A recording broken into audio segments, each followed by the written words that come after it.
Bencana alam seperti banjir dan tanah longsor yang melanda sejumlah wilayah negeri telah merusak sejumlah infrastruktur seperti amblasnya ruas jalan. Agar tidak berdampak luas dan mengganggu kelancaran aktivitas lalu lintas dan perekonomian warga, pemerintah pusat telah melakukan pembangunan infrastruktur pasca bencana. Ruas Jalan Awai Desa Hilimbosi, Kecamatan Sitoolu, Ori, penghubung dengan ibu kota Kabupaten Nias Utara ini merupakan titik rawan terjadinya tanah bergerak hingga amblasnya jalan sedalam 5 meter lebih.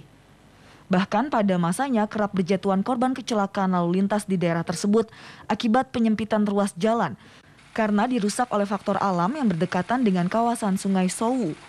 Beruntung pemerintah melalui program rekonstruksi infrastruktur pasca bencana dari Badan Nasional Penanggulangan Bencana atau BNPB Pusat telah mengalokasikan anggaran yang cukup memadai guna membangun rekonstruksi penahanan tanah di lokasi longsor tersebut.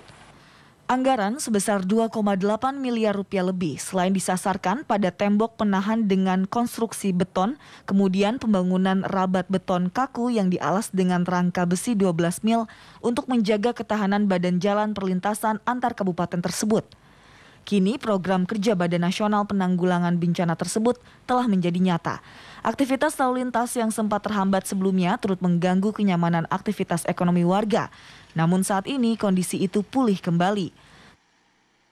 Sebelum dulu adanya pembangunan ini, kita tahu sendiri bahwa longsor yang telah terjadi membuat jalan semakin sempit.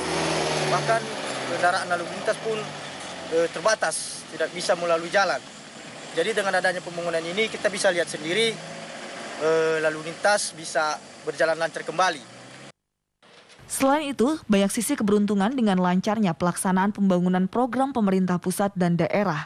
Terbukanya ruang lapangan kerja dan waktu bagi tenaga kerja lokal untuk berinovasi dan memahirkan diri, menambah wawasan mengetahui ilmu konstruksi bangunan berskala nasional. Pemerintah juga masih terus bertekad melanjutkan pembangunan infrastruktur pasca bencana pada sejumlah wilayah daerah ini pada tahun ini, semata untuk kesejahteraan rakyat.